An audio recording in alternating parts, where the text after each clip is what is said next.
sur la terre, afin qu'il vous donne, selon la richesse de sa gloire, d'être puissamment fortifié dans son esprit, dans l'homme intérieur, en sorte que Christ habite dans vos cœurs par la foi, afin qu'étant enraciné et fondé dans l'amour, vous puissiez comprendre avec tous les saints quelle est la largeur, la longueur, la profondeur et la hauteur, connaître l'amour de Christ qui surpasse toute connaissance, en sorte que vous soyez remplis jusqu'à toute la plénitude de Dieu. Amen. Deuxième verset. Colossiens 2, 6, 7. Colossiens 2, 6, 7. Ainsi donc, comme vous avez reçu le Seigneur Jésus-Christ, marchez en lui, étant enraciné et fondé en lui, et affermi par la foi, d'après les instructions que vous avez, qui vous ont été données, et abondé en action de grâce. Voici le lien que Dieu fait dans mon esprit. Dans Éphésiens 3, il nous demande d'être fondé et enraciné dans l'amour. Dans Colossiens 2, 6, 7, il dit que nous devons être enracinés et fondés en Christ. Et l'Esprit de Dieu fait rapidement une jonction entre Christ comme fondement, mais ce fondement qui doit se traduire et se convertir en amour. Alléluia. Est-ce qu'on est ensemble? Ça veut nous dire quoi? Ça veut dire que lorsque l'on parle de la foi chrétienne, lorsque l'on parle de Christ comme le fondement du foyer, il faut rapidement songer à convertir ce Christ-là dans sa version amour, afin de lui donner une valeur pratique. Sinon, il reste théorique. Alléluia. Voici pourquoi. Voici pourquoi. Quand on dit que les deux conjoints, ou alors l'un des conjoints, doit être fondé sur Christ, ça veut dire qu'il doit être fondé ou encore enraciné dans l'amour. C'est ce que ça veut dire. Parce que Christ est amour, ne l'oublions pas. Christ est l'expression de l'amour de Dieu pour l'humanité. Alléluia. Donc, quand on dit sera fondé en Christ, c'est aussi être enraciné et fondé dans l'amour. J'insiste sur les mots enraciné et fondé. On parle de racine lorsqu'il s'agit d'un arbre. On parle de fondation lorsqu'il s'agit d'un édifice et d'une maison. Ça veut dire que ce sont les outils qui soutiennent d'un côté l'arbre, de l'autre côté l'édifice. Et on nous dit dans Éphésiens 3, 14 à 19, que c'est l'amour qui doit faire ce travail. Qu'est-ce que cela veut dire? Cela veut dire que pour le chrétien, pour celui qui a pu, pour le conjoint qui est dans une maison ou dans une famille qui a pu, ou alors pour les deux conjoints qui sont dans une même maison, mariés, Dieu attend qu'ils vivent la vie d'amour. Voilà. Le révérend Foucault a si bien posé le fondement hier, selon l'orientation que Dieu vient de nous donner. Dieu attend qu'ils vivent la vie d'amour. Et c'est pourquoi je voulais parler ce matin au mari et à la femme. Et tu seras également concerné par ce que je vais dire, même si tu n'es pas marié. Alléluia. Prenons les Bibles. Éphésiens 5, à partir du verset 22. C'est le verset que nous connaissons déjà. Femmes, soyez soumises à vos maris, comme au Seigneur. Car le mari est le chef de la femme, comme Christ est le chef de l'Église, qui est son corps, et dont il est le sauveur. Or, de même que l'Église est soumise à Christ, les femmes aussi doivent être à leur mari en toutes choses. Verset, Marie, aimez vos femmes comme Christ a aimé l'Église et s'est livré lui-même pour elle, afin de la sanctifier par la parole, après l'avoir purifiée par le baptême d'eau, afin de la faire paraître devant lui cette Église, glorieuse, sans tache ni ride, ni rien de semblable, mais sainte et irrépréhensible. C'est ainsi que les maris doivent aimer leurs femmes comme leur propre corps. Celui qui aime sa femme s'aime lui-même, car jamais personne n'a haï sa propre chair, mais il la nourrit et en prend soin. comme Christ le fait pour l'Église. Parce que nous sommes membres du corps, membres de son corps. C'est pourquoi l'homme quittera son père et sa mère et s'attachera à sa femme et les deux deviendront une seule chair. Ce mystère étant, je dis cela par rapport à Christ et à l'Église. Amen. Est-ce qu'il y a des maris dans la salle? Levez les doigts. Levez les mains. Il y a des maris dans la salle.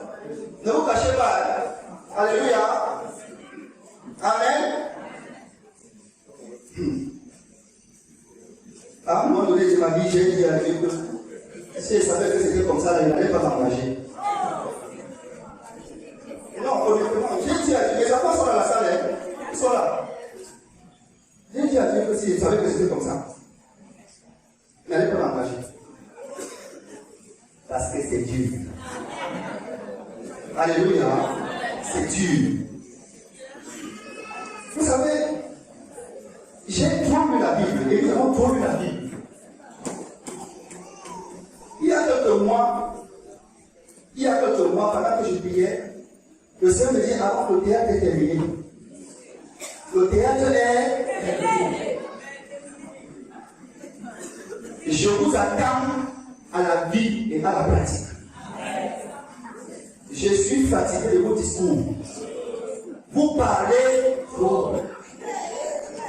Et c'est à moi qui parle d'abord. Je ne sais pas si je parle de ce matin. C'est à moi qui parle. Il dit, vous parlez trop. Il m'a dit, tais-toi un peu. Ferme ta bouche. Et dis. Ferme ta bouche et fais quoi? Dis. C'est facile. Marie aime vos femmes. Marie aime vos femmes. Le jour où tu as commencé à parler de l'amour, dès qu'il y avait que je ne suis pas là.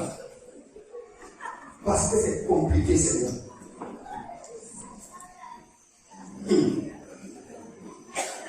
C'est pas aimer. C'est pas nous d'abord aimé. Tout ce que Dieu m'a dit, c'est que le vrai amour commence lorsque l'autre devient mauvais. Bon. Alléluia.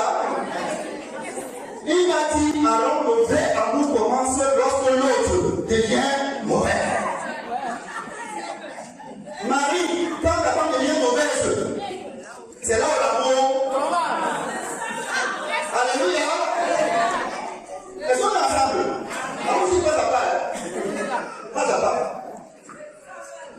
Le vrai amour commence lorsque l'autre devient mauvais. Toi qui es dans une famille où il y a des sorciers, les marabouts, les prostituées, les brigands, les voleurs, le vrai amour commence lorsque c'est la chose. Donc quand ta femme devient sorcière, marabout, et prostituée, infidèle, c'est la part le vrai amour commence. Insoumise, c'est là que l'amour commence. C'est ce que tu attends de toi. Donc l'amour, ne crois qu'il n'y a pas d'amour quand tout va bien. Non, il n'y a pas d'amour. Ça c'est le théâtre. On est là dans le... Chaque fois que Dieu me dit, dans 2 mois, comment ceux-là qui sont mariés? Dans 2 mois, ceux-là qui sont mariés. Le vrai mariage n'est pas là.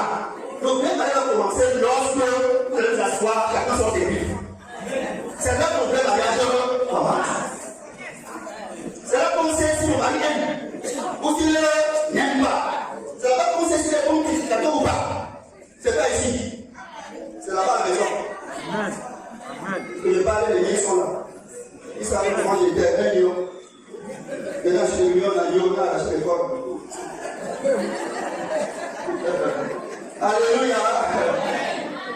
Alors, ça veut dire quoi pour l'homme aimé? Je vais aller vite pour qu'on gagne un temps. Ça veut dire quoi pour l'homme aimé? Tu n'as pas de ce que Dieu m'a dit. Aimer, c'est être aveugle sur les défauts de ta femme. Être aveugle, totalement aveugle. Vous allez lire les versets. Jean 9, 39, 41. Jean 9, 39, 41. Et Isaïe 42, verset 18 à 19. Isaïe 42, verset 18 à 19. Et dans Isaïe 42 en particulier, on dit sourd, écoutez, aveugle, regardez et voyez, aveugle sinon mon serviteur? Est-ce vous comme mon messager que j'envoie? Qui est aveugle comme l'ami de Dieu? Aveugle comme le serviteur de Dieu. Parce qu'on parle à la maison que Dieu est le serviteur de Dieu, le représentant de Dieu. Vous demandez comment? Ok.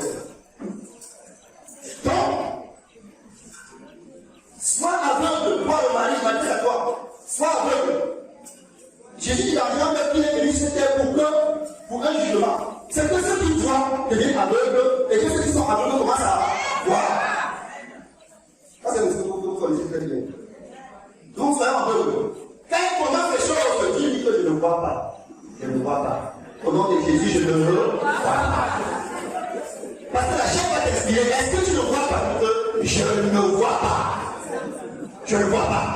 Je refuse de le voir. Je refuse de voir. Parce que souvenez-vous que Adam et Ève, quand ils ont mangé, la Bible de leurs yeux s'ouvrent. Quand on le voit, c'est les yeux de la chair. Donc les yeux de la chair se ferment. Et que les yeux de l'esprit s'ouvrent. Je continue. Deuxième chose, Marie apprend à apprécier ta femme. Oui, elle a besoin d'être appréciée jour et nuit. Je dis bien jour et nuit. À temps et à contre temps. Si tu n'apprécies pas mon frère, c'est que tu n'aimes pas. Parce que quand tu aimes, tu apprécies tous les jours. Alléluia. Souvenez-vous de cette histoire des 12 espions. Dans Nombre 13, Nombre 14. Envoyés par Moïse. Les 12 espions vont explorer la ville. Ils vont là-bas, il y avait entre eux Josué et Caleb. Il y a 10 espions qui se cantonent seulement à voir les fils d'Anak, les géants. Ils vont nous tuer, les sauterelles. La ville n'est pas bonne. Hey. Et il y a deux parmi les 12. Alléluia. Qui va devant les géants? Il voit les fruits, il voit la beauté de la ville, il voit la paix de votre père, il voit tout ce qui est beau. Il rentre maintenant à Moïse et à tout le peuple. Les 10 partent dans les délitements. Le délitement de la vie du peuple. Vous savez ce qui s'est passé? Les 10 sont morts.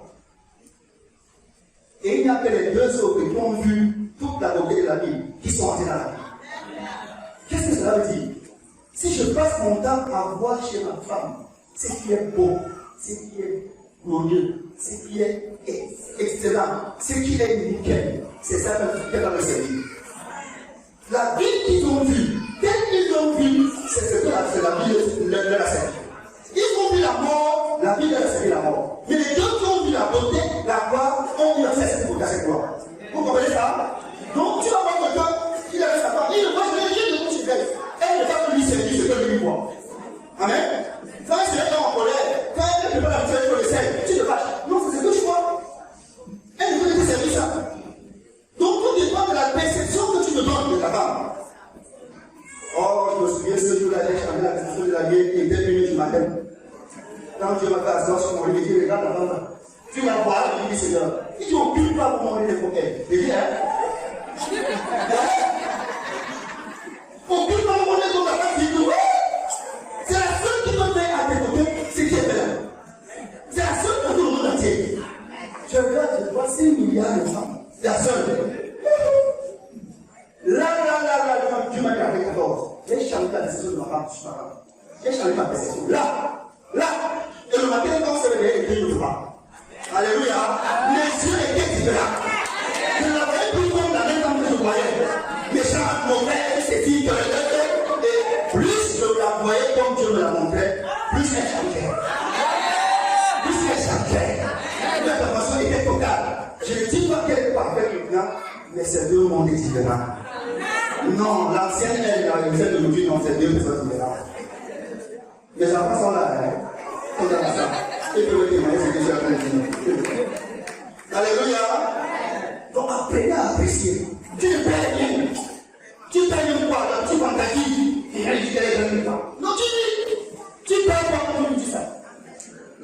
Le petit d'orgueil, donc, c'est ma recherche. Troisième chose, homme, apprends toujours à couvrir la nudité de ta femme. Et dès d'exposer ta femme, elle a fait, oui, il faut couvrir. Couvre. Souvenez-vous de l'histoire de notre papa Noé, dans l'Écriture, Genèse 23, où un de ses fils est entré. Quand il est entré dans la chambre, et a vu son père nu. Et maintenant, il revient, il va dire justement à ses frères. Vous avez vu notre père là? Le mec l'a vu. Il est nu. Les enfants et les autres disent ok, attends, on arrive. Ils prennent ton manteau, ils tombent à reculons, couvrent le papa Noé. Et ils le sortent. Ça va s'en quitter. Vous savez quoi? Quand le père s'est réveillé, qu'est-ce qui s'est passé? La malédiction est tombée. Non seulement sur Cam, mais sur Canaan qui était les services. Vous comprenez ça? C'est-à-dire que le fait de ne pas couvrir la nudité de ta femme, tu peux être un peu de ton maudit toi-même. Tu es peut-être pas en train de décrire le problème à toi-même. Couvre et oublie. Laisse te porter le problème de ta famille ou de ton foyer pour aller sauver dans ta belle famille ou bien encore dans ta famille. Laisse ça. Tu es en train de détruire ta famille. Tu détruis ton foyer. Apprends à gérer parce que tu es un homme. Alléluia. Vous ne répondez pas.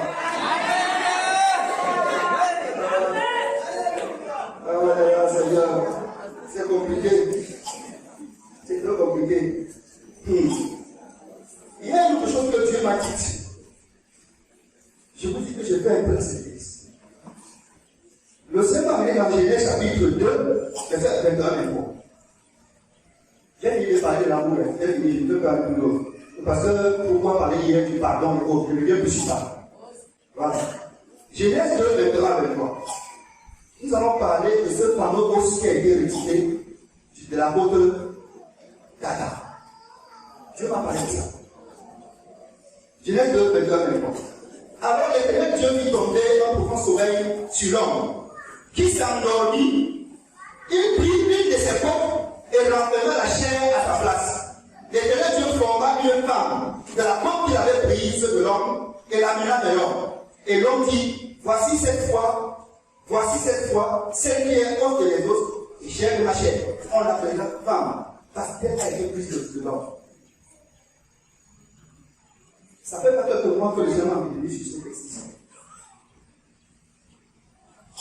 Il était environ 3 heures du matin.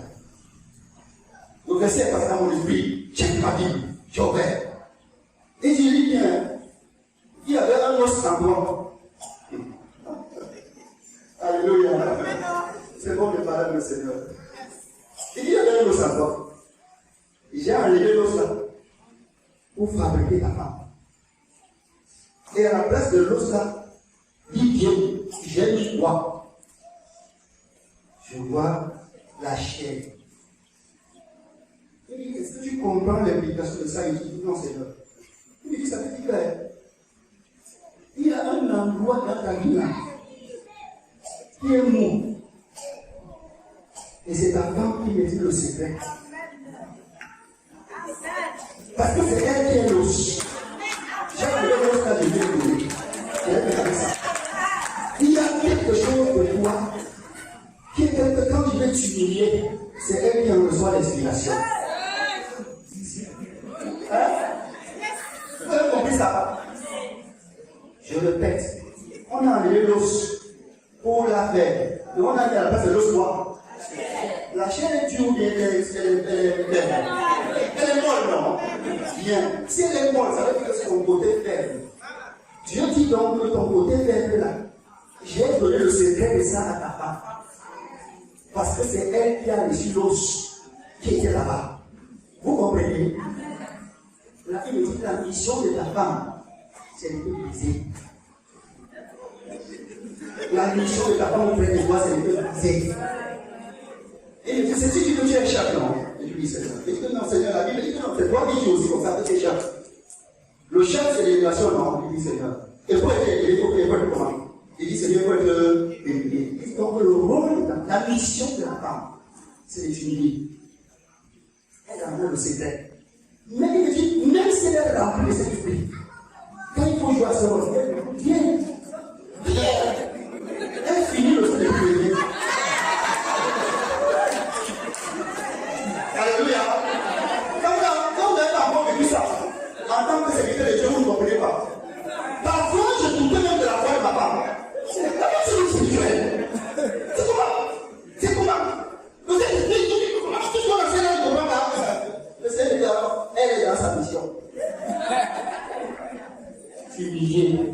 Attends que tu sois reconnu comme chef. Et tu humilies d'abord. Et c'est elle qui a l'explication. Allez encore prier et méditer ce verset. C'est grave. Il y a des profondeurs à l'intérieur que si vous y entrez, vous allez comprendre que l'homme, ça ne vaut pas la peine de combattre avec les femmes. Ça ne vaut pas la peine de faire la concurrence. Je suis le chef. Mais qui a dit que je n'ai pas le chef? Qui a dit que je n'ai pas le chef? Si tu le dis, ça veut dire qu'il y a un problème. Hein? Tu es le chef. Mais sache que pour être sur un trône, il faut avoir été humilié. Et là, exemple sur Jésus. Il est sur le trône aujourd'hui après avoir été humilié. Alléluia.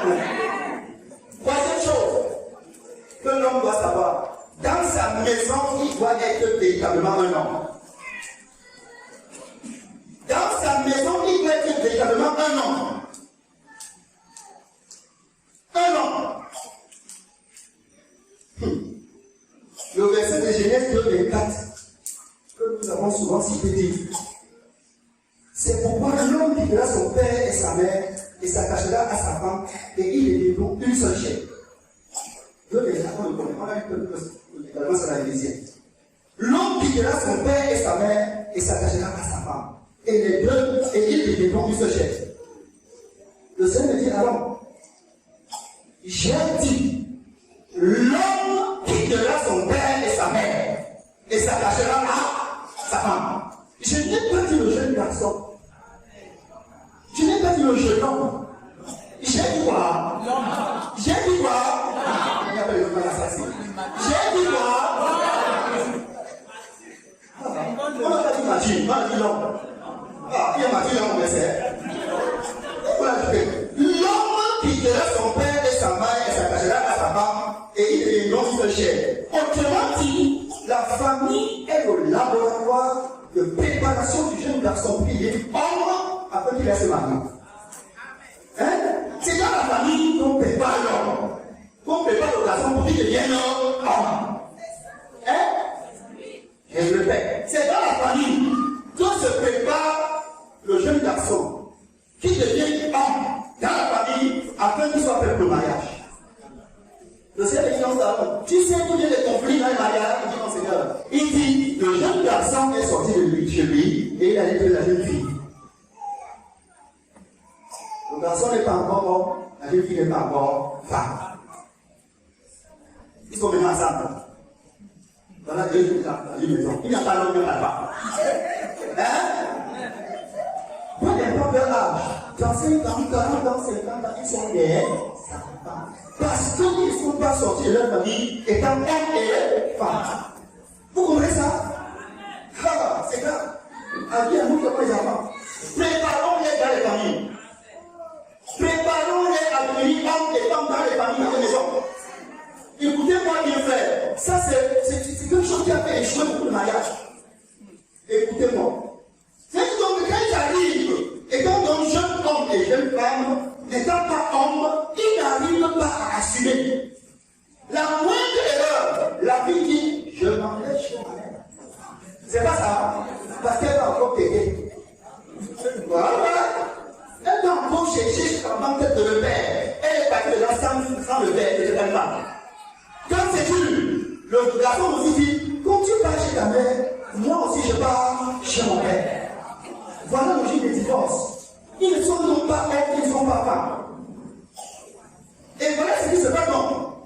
À partir du moment où vous entrez dans le mariage dans ces conditions, automatiquement, le mariage devient pour vous un laboratoire où Dieu va vous préparer et vous rendre homme ou femme. Hein? Vous n'avez pas compris.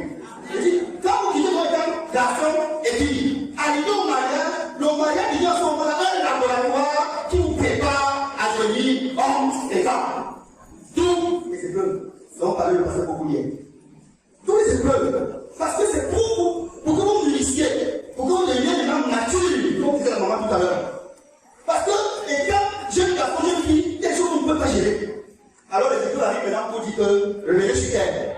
C'est terminé, revenez maintenant sur terre. Devenez maintenant homme et femme. Et c'est là où est maintenant la qualité d'homme. À quoi le connaît comme même justement un homme? Quand on parle de homme,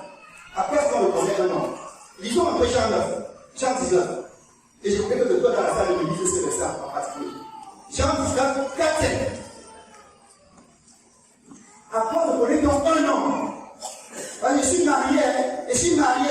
Est-ce que tu es homme?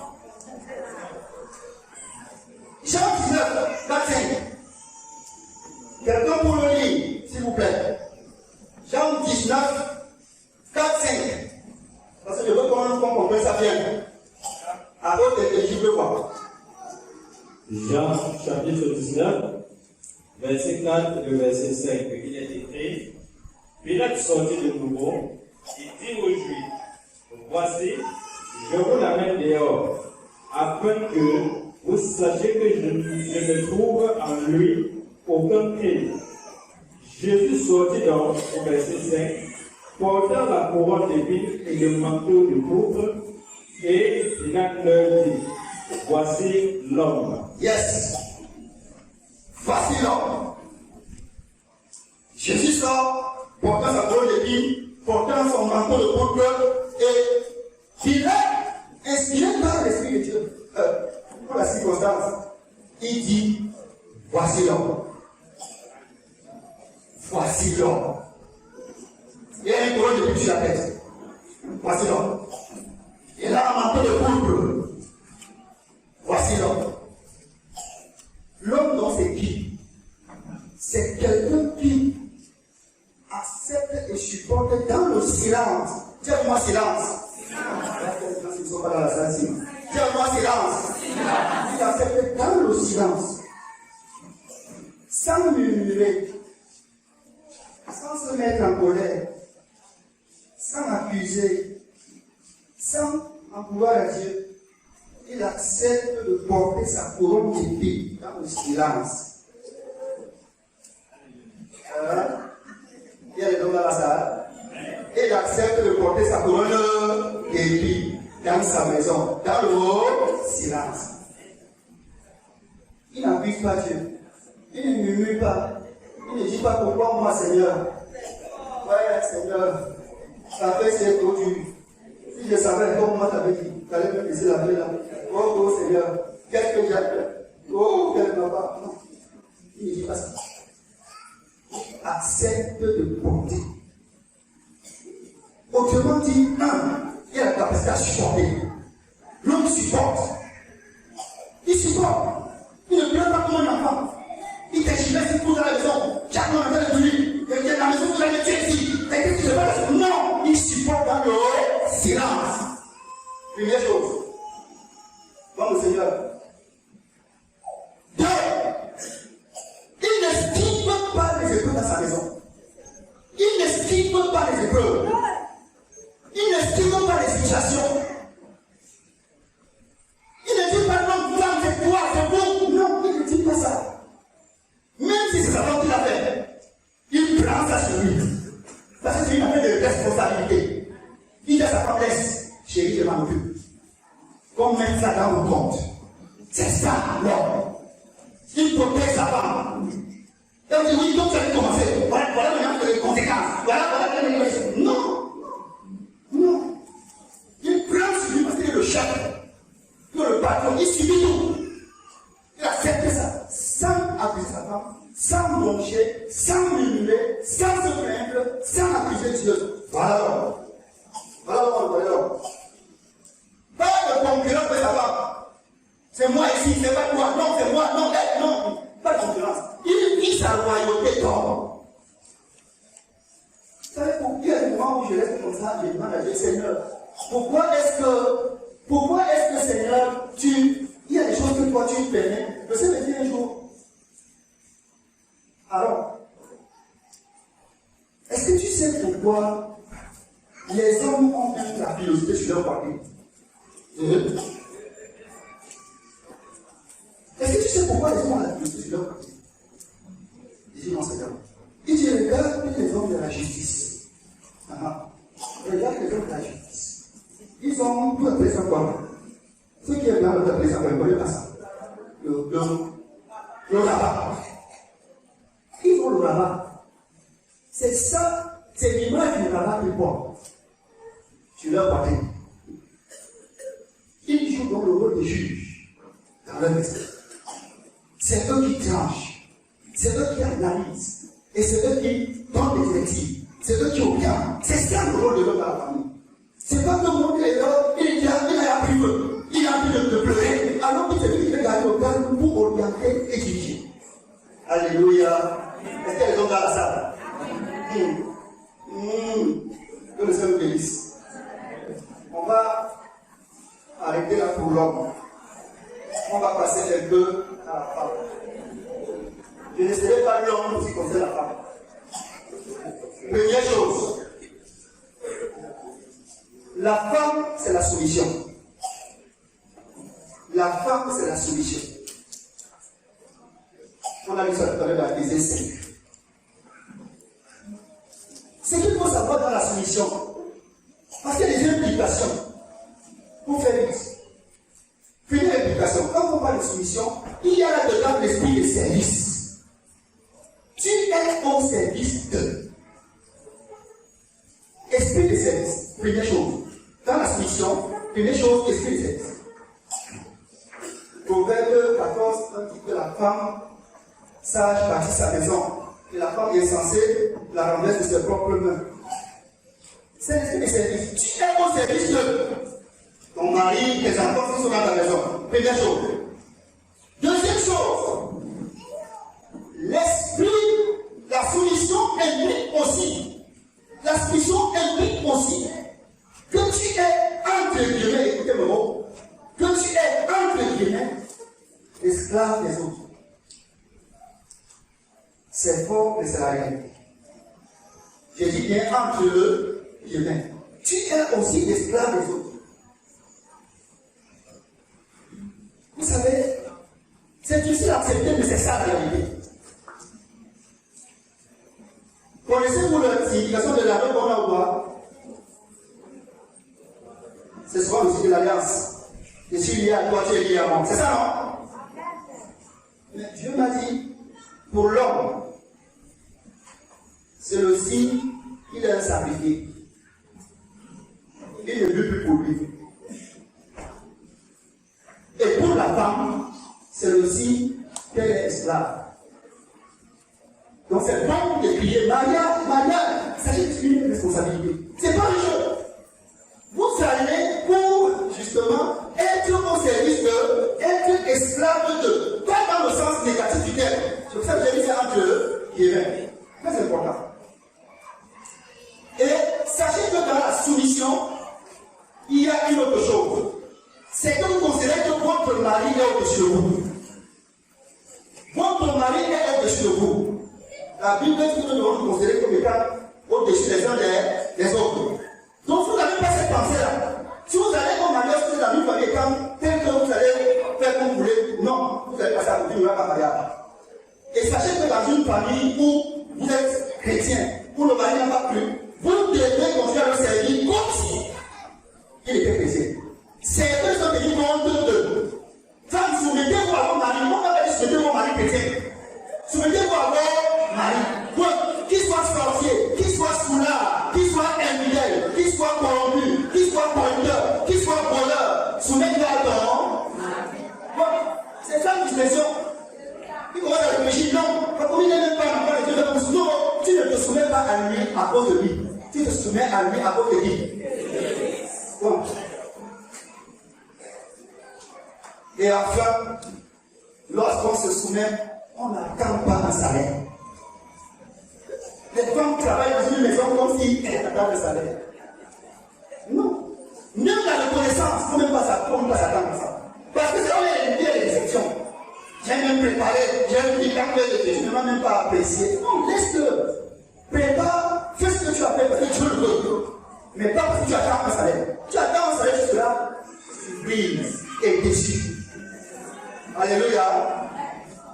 En conclusion, la vie dans la famille et toutes les victoires dans la famille dépendent de l'amour que l'homme a pour sa femme et de la soumission que la femme a donnée de son mari. Mais l'amour que l'homme a aussi pour toute la maisonnée, y compris les membres de sa famille, et la soumission que la femme a aussi vis-à-vis de son mari, mais toute la maisonnée aussi. C'est très important de l'avoir à l'esprit. Le Seigneur a mis dans mon cœur qu'on parle de la vie au sein de la famille. Que le Seigneur vous bénisse.